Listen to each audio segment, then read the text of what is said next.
السلام علیکم لسنرز، آئیے شکاریات کے سلسلے کی ایک نئی دلچسپ کہانی سنتے ہیں۔ تو آئیے شروع کرتے ہیں۔ ان دنوں میں بنگال کے شہر بہرم پور میں تعینات تھا۔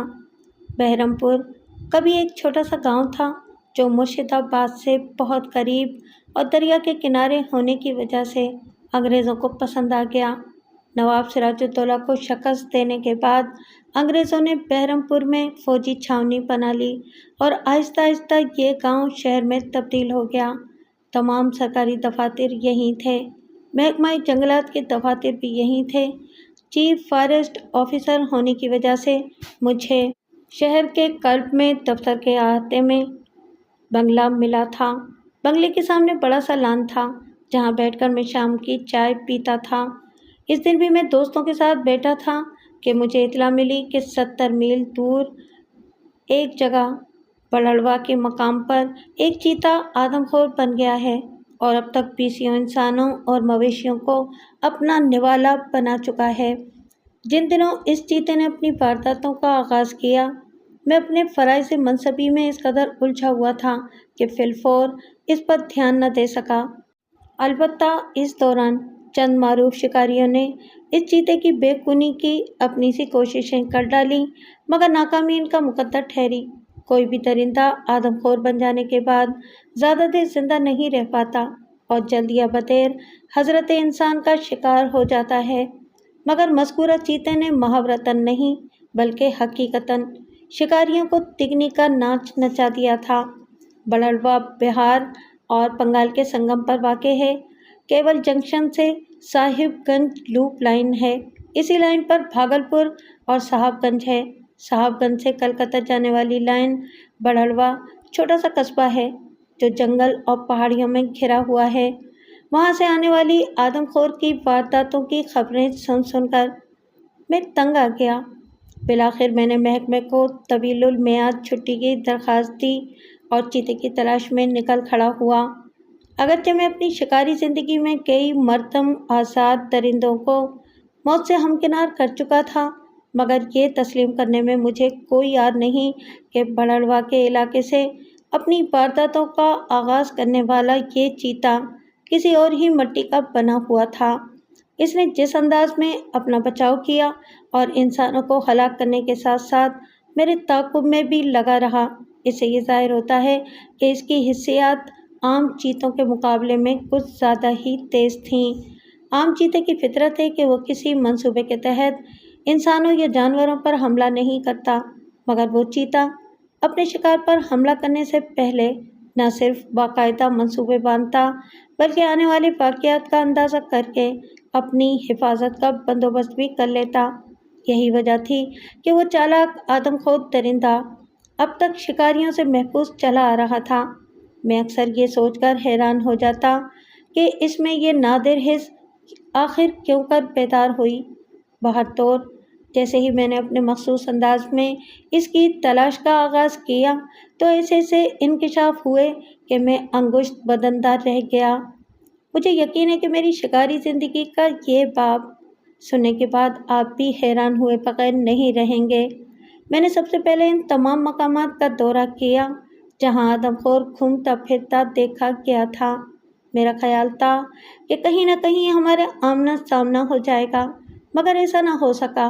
آس پاس کی بستیوں اور چند شکاریوں سے ملنے والی معلومات سے پتہ چلا کہ چیتا دن کے وقت عموماً مغرب کی جانب کوئی 15 میل دور ایک ویران بستی میں آرام کرتا ہے۔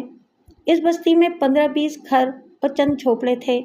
چیتے نے 60-70 نفوس پر مشتمل اس بستی کے بیشتر مکینوں کو اپنا لقمہ بنا ڈالا تھا۔ بقیہ اپنی جانیں بچا کر دوسری بستیوں کا رخ کرنے پر مجبور ہو گئے تھے۔ اب تک 3 گھاگ شکاری چیتے کی تلاش میں اس بستی کا رخ کر چکے تھے، مگر ان میں سے ایک بھی واپس نہیں لوٹا۔ ہم اپنی مہم کے دوسرے روز ڈھل پران نامی بستی پہنچ گئے جو چیتے کی آماجگاہ سے 10 میل دور واقع تھی۔ یہ ایک بڑی بستی تھی۔ اس میں گرد و نواح کی کئی چھوٹی بستیوں کے سہمے ہوئے مکین بھی پناہ لے چکے تھے۔ ہر خاندان کا کوئی نہ کوئی فرد اس آدم خور کا نوالا بن چکا تھا۔ ان میں سب سے اہم اس زمیندار کا بیان تھا جس کے ملازم لڑکے کو آدم خور 4 دن پہلے مویشیوں کے باڑے سے اٹھا لے گیا تھا۔ زمیندار نے بتایا کہ اس نے 18 سالہ ایک یتیم لڑکے کو مویشیوں کی دیکھ بھال کے لیے رکھا ہوا تھا۔ وہ چونکہ ہندوؤں کی کمتر ذات سے تعلق رکھتا تھا، اس لیے زمیندار کے گھر اس کا آنا جانا ممنوع تھا۔ اس کی رہائش مویشیوں کے باڑے میں ہی تھی، جہاں وہ ایک کونے میں چرپائی پر رات بسر کر لیتا۔ عام حالات میں باڑے کا دروازہ باہر سے زنجیر چڑھا کر بند کر دیا جاتا، مگر جب سے چیتا علاقے میں وارد ہوا تھا، زمیندار حفاظت کے پیش نظر کنڈی میں لکڑی پھنسا دیتا۔ لڑکا اندر سے خاصا وزنی پتھر دروازے کے ساتھ رکھ کر کھلنے کے امکانات کو ختم کر دیتا۔ ان تمام احتیاطی تدابیر کے باوجود چیتا اپنی واردات اس صفائی سے کر گیا کہ گاؤں کے توہم پرست مکین پورے وثوق سے کہنے لگے کہ آدم خور در حقیقت ایک بھوت ہے جو بند دروازے کھول کر گھروں میں گھسنے کی صلاحیت بھی رکھتا ہے۔ بعد ازاں میں نے باڑے کا معائنہ کیا تو دروازے اور چوکھٹ پر درندے کے پنجوں کے نشانات نمایاں نظر آئے۔ میں نے اندازہ لگایا کہ کنڈی میں پھنسا لکڑی کا ٹکڑا چیتے کی جد و جہد کے دوران نکل گیا، جس کے بعد اس کے لیے زنجیر گرا کر دروازہ کھولنا مشکل نہ رہا۔ مویشیوں کا کمرہ اندر سے دیکھنے کے بعد ہم دونوں حیرت زدہ ہوئے بغیر نہ رہ سکے۔ کمرہ اتنا بڑا نہیں تھا کہ مویشیوں کے درمیان چیتے کو آزادانہ گھومنے پھرنے کی جگہ مل پاتی۔ لڑکے تک پہنچنے کے لیے اس نے درمیانی فاصلہ یقیناً مویشیوں کی ٹانگوں کے نیچے سے رینگ کر طے کیا ہوگا۔ اس دوران مویشی ٹکرائے ضرور ہوں گے، مگر لڑکے نے توجہ اسی لیے نہیں دی کہ مویشی یوں بھی رات بھر ٹکراتے رہتے ہیں۔ وہ یقیناً اس امر کا عادی ہو چکا تھا۔ بہر طور اس بات پر ہم دونوں حیرت زدہ تھے کہ دروازہ کھلنے کی جد و جہد کے دوران لڑکا بدستور نیند میں کیوں کر مگن رہا۔ اگرچہ بظاہر یہ بات بھی ناقابل یقین لگتی ہے، مگر میں اپنی آنکھوں سے دیکھ چکا تھا کہ 11 گائے بھینسوں میں سے کسی کو چیتے کے پنجوں سے خراش تک نہیں آئی تھی۔ وہ زمیندار ہمیں اپنے گھر لے گیا، جہاں اس نے ہماری خاطر تواضع کی۔ اس کا تعلق برہمن ذات سے تھا۔ اس نے ہمارے رہنے کا بھی انتظام کر دیا۔ ہمارا ارادہ اگلی صبح آدم خور کی تلاش میں نکلنے کا تھا۔ میرا ذاتی خیال تھا کہ جس بستی کو چیتے نے ٹھکانہ بنا رکھا ہے، وہاں ہماری کامیابی کے امکانات زیادہ ہیں۔ اس بستی کو ایک طرف سے تو ندی اور دوسری طرف سے جنگل نے گھیر رکھا تھا۔ شمال میں وہ بستی تھی جہاں ہم مقیم تھے۔ جنوب میں جنگل سے ذرا ہٹ کر ایک چھوٹی سی جاگیر تھی جس کا نام پیر پینی تھا۔ کہتے ہیں کہ برسوں قبل اس علاقے میں ایک برگزیدہ ہستی نے آ کر اسلام کی تبلیغ کی تھی۔ انہی کی تبلیغ نے آدیواسی یعنی کہ جنگلیوں کو اسلام قبول کرنے پر راغب کیا۔ انہی کا مزار اس علاقے میں ہے اور اسی وجہ سے اس گاؤں کا نام پیر پانیتی پڑ گیا ہے۔ اگلی صبح میرے ساتھی نے تجویز پیش کی کہ آدم خور والی بستی کا معائنہ کرنے سے پہلے جنگل کا ایک چکر لگا لیا جائے۔ میں نے اس کی رائے سے اتفاق کیا اور ہم ضروری ساز و سامان سے لیس ہو کر جنگل کی طرف روانہ ہو گئے۔ جنگل کافی گھنا تھا اور اس میں تناور، برگد، پیپل، مہوا اور املی کے درخت جا بجا نظر آئے۔ اس روز ہمارا ارادہ صرف علاقے کا جائزہ لینا تھا۔ یوں بھی مجھے آدم خور سے مٹ بھیڑ کی کوئی امید نہ تھی۔ میں آدم خور درندوں کی فطرت سے بخوبی واقف ہوں۔ کسی مخصوص علاقے میں اوپر تلے وارداتیں کرنا آدم خور کی خصلت کے خلاف ہے۔ پھر ہمارا پالا تو ایسے درندے سے پڑا تھا جو اپنی عیاری و مکاری کے واضح ثبوت فراہم کر چکا تھا۔ ہماری نظریں اطراف کا بغور جائزہ لے رہی تھیں۔ جنگل کے قریب پہنچ کر ہم مزید محتاط ہو گئے۔ ہماری رفتار قدرے سست ہو گئی۔ راستہ ہر آن خطرناک اور دشوار ہوتا جا رہا تھا۔ بے پناہ نشیب و فراز تھے، پھر جا بجا خاردار جھاڑیاں راہ میں حائل ہو کر مزید مشکلات پیدا کر رہی تھیں۔ 1 میل کا فاصلہ طے کرنے کے بعد ہم ایک پگڈنڈی نما راستے تک پہنچ کر رک گئے۔ وہ راستہ جنگل کے وسط سے شرقاً غرباً گزرتا تھا۔ میں نے اس مقام پر زمین کا جائزہ لیا تو ایک نر چیتے کے نقوش پا بکثرت نظر آئے۔ نشانات دیکھ کر میں نے اندازہ لگایا کہ چیتا یہ راستہ باقاعدہ طور پر استعمال کرتا ہے۔ راجو نے مجھ سے اتفاق کیا۔ ہم نے باڑے کے آس پاس جو نشان دیکھے تھے وہ ان نقوش سے گہری مماثلت رکھتے تھے۔ اب میری ڈھارس بندھی اور مجھے یقین ہو گیا کہ وہ راستہ آدم خور ہی کے زیر استعمال تھا۔ اگر اس مقام پر گھات لگائی جائے تو بآسانی آدم خور کو جہنم واصل کیا جا سکتا ہے، راجو نے رائے دی۔ لیکن میرا خیال ہے کہ ایسا کوئی قدم اٹھانے سے پہلے ہمیں وہ بستی بھی ایک نظر دیکھ لینی چاہیے جس کے بارے میں مشہور ہے کہ وہاں اس چیتے نے اپنا ٹھکانہ بنا رکھا ہے۔ میں نے دھیرے سے کہا، مجھے یقین ہے یہ نقوش پا اسی بستی تک جا رہے ہیں۔ میرا اندازہ درست تھا۔ 1 گھنٹے بعد ہم ان کا تعاقب کرتے ہوئے اس بستی کی حدود میں داخل ہو گئے۔ دور سے دیکھنے پر ہی وہ ویران معلوم ہوتی تھی۔ گھاس پھوس سے بنی 30-40 جھونپڑیوں کے بارے میں ہمیں بتایا گیا تھا کہ چیتے کی آمد سے پہلے وہاں لکڑہاروں کی رہائش تھی۔ آدم خور نے اپنی وارداتوں کا آغاز بھی اسی بستی سے کیا تھا۔ گھاس پھوس کی دیواریں توڑ کر شکار کرنے میں اسے یقیناً کوئی دقت نہ ہوئی ہوگی۔ 3-4 وارداتوں کے بعد لکڑہاروں نے وہ مقام غیر محفوظ تصور کرتے ہوئے چھوڑ دیا۔ ادھر چیتے کو اس بستی کی شکل میں ایک محفوظ ٹھکانہ مل گیا۔ جیسے جیسے ہم آگے بڑھے بستی کی ویرانی ہمارے دل و دماغ پر مسلط ہونے لگی۔ کبھی کبھی تو یوں لگتا جیسے وہ آدم خور اس بستی میں ہمارے ساتھ موجود ہے۔ وسط میں پہنچ کر ہم رک گئے۔ وہاں 2 انسانی پنجر اس حال میں پڑے ہوئے تھے کہ ایک نظر ڈالتے ہی دل کانپ گیا۔ لباس کے چیتڑوں سے ہم نے اندازہ لگایا کہ وہ دونوں آدم خور کا لقمہ بننے والے بد نصیب شکاری تھے۔ آدم خور یقیناً بستی اور جنگل کے درمیان آزادانہ گھومتا پھرتا ہے۔ میں نے محتاط نگاہیں 4 سو پھیرتے ہوئے کہا، اس کا مطلب ہے صاحب ہمیں ان دونوں مقامات کی نگرانی کرنی ہوگی؟ افضل نے تائیدی انداز میں سر ہلا کر تجویز دی۔ اس کے سوا کوئی چارہ نہیں، میں نے جواب دیا۔ ہمارا پالا نہایت ہی مکار درندے سے پڑا ہے۔ اگر ہم اکٹھے رہے تو بعید نہیں کہ ہماری توجہ آدم خور سے زیادہ ایک دوسرے پر مرکوز رہے اور ہم اسے شکار کرنے کی بجائے خود شکار ہو جائیں۔ لہٰذا میں بستی میں رکتا ہوں، میں نے فیصلہ کن انداز میں جواب دیا۔ تم جنگل میں نگرانی کرو اور زمین کی بنسبت تم کسی مضبوط درخت کی بلندی پر محفوظ بھی رہو گے۔ افضل نے سر کو اسبات میں جنبش دی اور اپنا ساز و سامان سنبھال کر اس پگڈنڈی پر ہو لیا جو جنگل کی طرف جاتی تھی۔